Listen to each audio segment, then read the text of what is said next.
Euzu billahi mineşşeytanirracim. Bismillahirrahmanirrahim. Elhamdülillahi rabbil alamin. Allah'ın salamı, rəhməti və bərəkəti olsun hər birinizin üzərinə. Allah Teala ibadət, itaət və dualarımızı ali dərəcədə qəbul eləsin inşallah. İnşallah namazdan sonra da təvəssül duası oxunacaq. Vaxtı, zaman, imkanı olanlar təvəssül duasında iştirak eləyər. Seyid qardaşımız da buradadır. İnşallah kömək eləyəcək Allahın izni ilə. Və dua günü olduğuna görə mən inşallah Şabaniyə münacatının şərhin elə bu gündə istədim davam eləyəm. 10-cu hissədir. 10-cu hissədə Şabaniyə münacatında Həzrət Əli əleyhissalam münacatında buyurur ki: İlahi kəənni binəfsi vaqifun beynə yədəyik. İlahi, özümü elə hiss edirəm ki, sanki sənin huzurunda dayanmışam. Və qad ədalləhə husnu təvəkkuli aleykə. Sənin huzurunda dayanmışam, sənə olan gözəl təvəkkülüm başımın üzərinə kölgə salmışdır. Fəqultə və ya fəfəaltə mə əntə əhluh. Sən də özünə layiq olanı buyurursan və yaxud da özünə layiq olanı eləyirsən. Və təğamməttəni biəffik. Və məni öz əhvinlə əhatə eləyirsən, bürüyürsən və yaxud da qucaqlayırsan. Münacatın sözləri, duanın sözləri bundan ibarətdir bu hissədə. Bir hissəni inşallah mən şərh eləməyə çalışacağım Allahın izni ilə. İlk hissə kəənni binəfsi vaqifun beynə yədəyik. Bu hissəsində çox dərin bir mənəvi bir halı təsəvvür edir əleyhissalam. Yəni ilahi, sanki özümü sənin qarşında dayanmış görürəm. Burada insan özünü Allahın huzurunda təsəvvür eləyir. Burada bizə başa salır ki, dua təkcə dillə dua eləmək deyil, qəlbi riqqətə gətirməkdir, qəlbi hərəkətə gətirməkdir. İrfani baxımdan bu hal muraqibə sayılır. Yəni özünü Allahın qarşısında görmək, Allahla mühasibə sayılır, Allahla hesablaşmaq və yaxud da mənəvi oyanış. Yəni ilahi, mən sənin qarşında dayanmışam. İlahi, özümü qiyamətin günündə təsəvvür edirəm. Təsəvvür edirəm ki, qiyamətin günüdür, mən sənin qarşında dayanmışam. Allah Teala Quran-ı Kərimdə Kəhf surəsinin 48-ci ayəsində buyurur ki: "Və uridu alə rabbikə saffə." Rəbbinin huzuruna sırayla gələcəklər. Ard-ba-ard gələcəklər. Bu hələ dünyada mən ilahi bunu təsəvvür edirəm. Qiyamətin günündə bu təsəvvür daha əzəmətli olacaq. İlahi, mən özümü sənin qarşında təsəvvür edirəm. Və elə təsəvvür edirəm ki, sənə olan gözəl təvəkkülüm qiyamətin günündə başımın üzərində kölgə salmışdır. Çox zərif bir ifadədir. Çox belə ali bir ifadədir ki, burada təvəkkülü, deyir ilahi, öz gözəl təvəkkülümü başımın üzərində sanki bulud kimi, qiyamətin günündə bulud kimi mənim başımın üzərinə mənim təvəkkülüm kölgə salmışdır. Yəni insan demək istəyir ki, insanın əməli zəifdir, əli boşdur və günahla aşıb daşır. Amma qiyamətin günündə nəyə ehtiyac var? Təvəkkülə ehtiyac var. İlahi, bu dünyada mən sənə təvəkkül eləmişəm. Bu dünyadakı əməlim qiyamətin günündə, bu dünyadakı təvəkkülüm qiyamətin günündə mənim başımın üstün alan bir buluddur. Bir buluddur. Ona görə də bu dünyada sən gərək təvəkkülə yapışasan, təvəkkül eləyəsən. Allah Teala Quran-ı Kərimdə nə buyurur? وَمَنْ يَتَوَكَّلَ عَلَى اللّٰهِ فَهُوَ حَسْبُهُ. Hər kəs Allaha təvəkkül eləsə, Allah ona kifayətdir. Allah ona bəsdir. Yəni təvəkkül sadəcə neysə hiss eləmək deyil, Allahın sənə kifayət elədiyini bildirməkdir. Təbii ki, təvəkkül eləmək tənbəllik olmaq demək deyil. Tənbəllik eləmək deyil. Təslimiyyətdir burada. Təvəkkül eləmək hər hansı bir səbəbi tərk eləmək də deyil. Təvəkkül eləmək səbəbləri yerinə yetirib dəvənin ayağını və yaxud da yüyənini bağlayıb nəticəni Allahdan gözləməkdir. Yəni burada təvəkkül edən insan çalışır, dua eləyir, tövbə edir, lazım olan işləri görür, nəticəni isə Allahdan istəyir. Yəni ilahi mən əməl eləyirəm, boynuma düşən vəzifəni eləyirəm, sənə təvəkkül edərək nəticəni səndən gözləyirəm, səndən istəyirəm ilahi.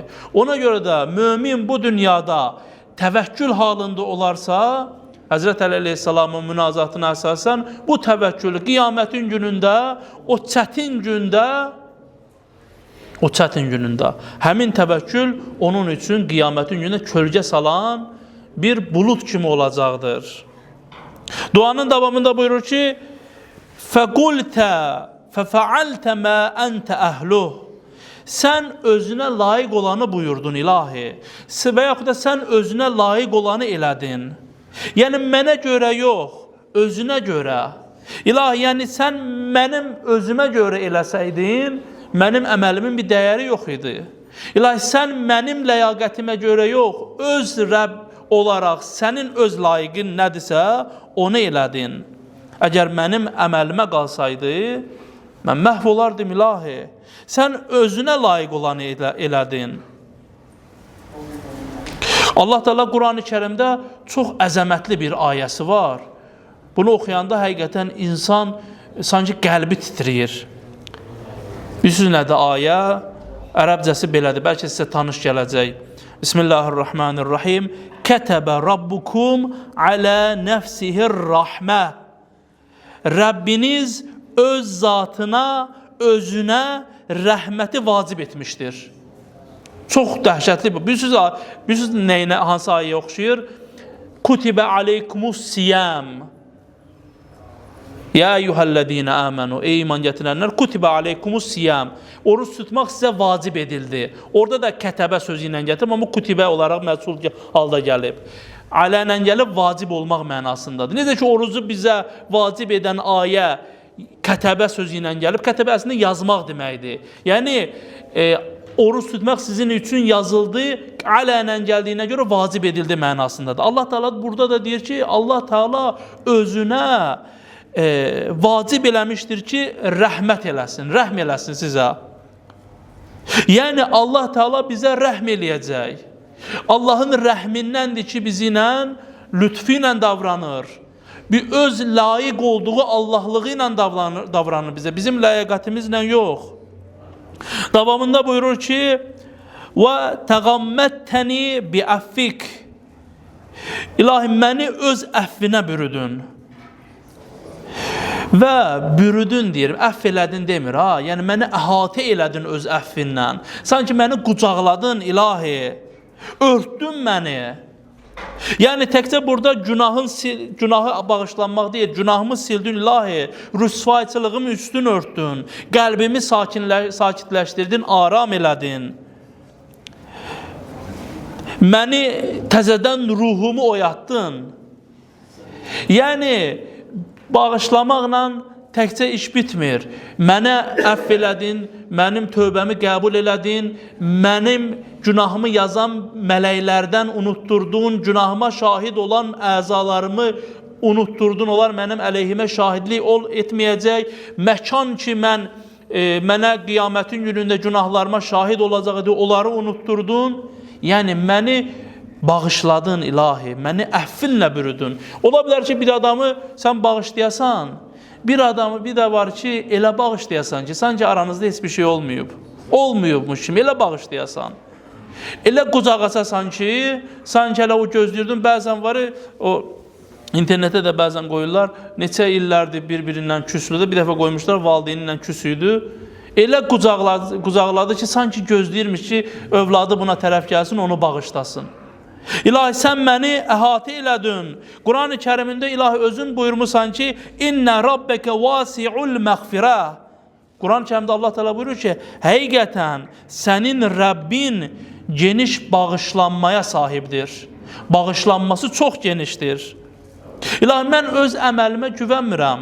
Çünki öz əməllərimə qalsa, mən bir yerə gedib çıxa bilməyəcəm. Allah dostlarından biri var, deyirdi ki, İlahi, dua eləyəndə deyir, belə dua eləyir, öz əhya gecəsində dua eləyirdi. Deyir ki, İlahi, cavanlıqda dua edərkən dua eləyirdim ki, tohidin, yəni Allahın təşliyinin mərtəbələrinə çatmaq istəyirdim, İlahi. Yəni, cavan olanda insan biraz daha iddialı olur. Deyir, elə ki, saçım, saqqalım ağardı, qocaldım. İlahi, səndən istəyirəm ki, məni müsəlman kimi öldürəsən. Mən müsəlman kimi dünyamı dəyişim. Yəni, aqibətim xeyirli olsun, mömin kimi dünyamı dəyişim. Və deyir ki, dua eləyərdi, həmin Allah dostlarından biri dua eləyərdi ki, əhya gecəsində dua eləyərdi ki, İlahi, bəzilərini başlarına Quran qoyublar, ona görə bağışladım. Bəzilərini əl-əf deyərək coşan kəbirə görə bağışladın. İlahi, mən səndən istəyir, filan şeyi, filan kəslərə filan şeyinə görə bağışladın, filan şeyi, filan əməlinə görə bağışladın. İlahi, mən səndən istəyirəm ki, gör necə dua edirmiş. İlahi, mən səndən istəyirəm ki, məni əvəzsiz bağışlayasan.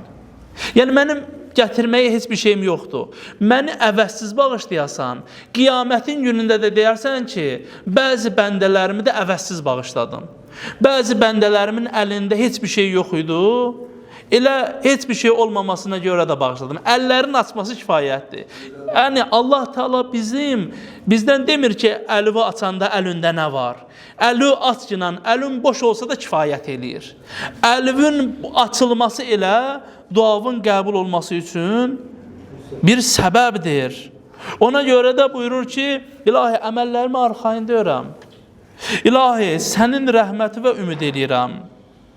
İlahi, sənin bu dünyada mən sənə təvəkkül edirəm. Təvəkkülümü qəbul et ki, qiyamətin günündə o mənim üçün bir kölgə olsun. Allah Teala Quran-ı Kərimdə nə buyurur? Hum və əzvacuhum fi zilal. Qiyamətin günündə onlar və onların həyat yoldaşları kölgədə olacaqlar. Baxın, Həzrət Əli Aleyhisselamın duası görün necə möcüzəvidir ki, Qur'anla sanki iç-içədir. Qur'andan kənar deyil. Ona görə Həzrət Əli Aleyhisselamın kəlamı haqqında, xüsusən Nəhcül Bəlağa haqqında deyirlər ki, Həzrət Əli Aleyhisselamın kəlamı Allahın kəlamından aşağı, bəşərin kəlamından isə yuxarıdır. Baxın, çox incə bir bənzətmə var. Təvəkkülü bənzədir kölgəyə. Yəni, insan qiyamətin günündə günahına, qorxusuna, hesabına, aqibətinə və qiyamətin o çətinliyinə baxanda sanki yanan bir səhradadır, yandırıcı bir səhradadır. Səhrada insana nə lazımdır? Ən birinci kölgə lazımdır. Kölgə lazımdır ki, Həzrət Əli Aleyhisselam bunu bu cürünə təsvir edir. Ki, Allah Teala bizi də təvəkkül eləyən bəndələrindən qərar versin. Və sonda dua sanki bizə bunu deyir ki, İlahi, əlim boşdur. Qiyaməti təsəvvür edir də burada Həzrət Əli Aleyhisselam. İlahi, sanki sənin qarşında dayanmışam. İlahi, təvəkkülüm başımın üzərində, gözəl təvəkkülün başımın üstündə bulut kimi almışdır. İlahi, sən sənə layiq olanı buyurursan. İlahi, əlim boşdur, əməl dəftərim ağır deyil, ağır gətirmədi mənim əməl dəftərim. Mən çox istəyirdim ki, əməl dəftərim ağır gələ, əməl dəftərim ağır gəlmədi, özümə güvənmirəm. Son anda yenə də sənə güvənirəm, İlahi. Sənin huzurunda dayanmışam, başımın üstündə sənə olan dünyadakı təvəkkülüm almışdır. Mən cəzaya layiqəm. Mənə cəza versən ədalətindən kənar deyil, İlahi. Mənə layiq olan cəza olsa da, sən özünə layiq olan əff və mərhəmətlə mənə baxırsan, İlahi. Ona görə Şabaniyə münazatı bizə öyrədir ki, əməlinə yox, Allaha güvən. Amma təbii ki, bu Allaha güvənməkliyi də səni tənbəlləşdirməsin, sənə Allaha bəndəçilikdən uzaqlaşdırmasın. Əksinə, səni Allaha daha da yaxınlaşdırsın, səni inkişaf eləməyə daha da yaxınlaşdırsın. Bu rəhmətin qarşısında sən bacardığını eləməlisən. Qiyamətin günündə də deyəsən ki, İlahi, bacardığım buydu, bunu eləmişəm. Allah Teala da Quran-ı Kərimdə buyurur ki, mən bəndələrimə ancaq gücü çatdığını yükləmişəm. Allah Teala, yəni məfhumu budur. Quran-ı Kərimdə deyir ki, Allah insanların gücün çatmadığı yükü yükləməz. Allah Teala bizləri mömin bəndələrindən, salih bəndələrindən, təvəkkül eləyən bəndələrindən qərar versin inşallah. Allah Teala bizləri bir-birimizə mehriban qərar versin, bizləri həqiqi möminlərdən, muxlislərdən, muttəqilərdən qərar versin inşallah. Amin, amin, amin ya Rabbel ələmin.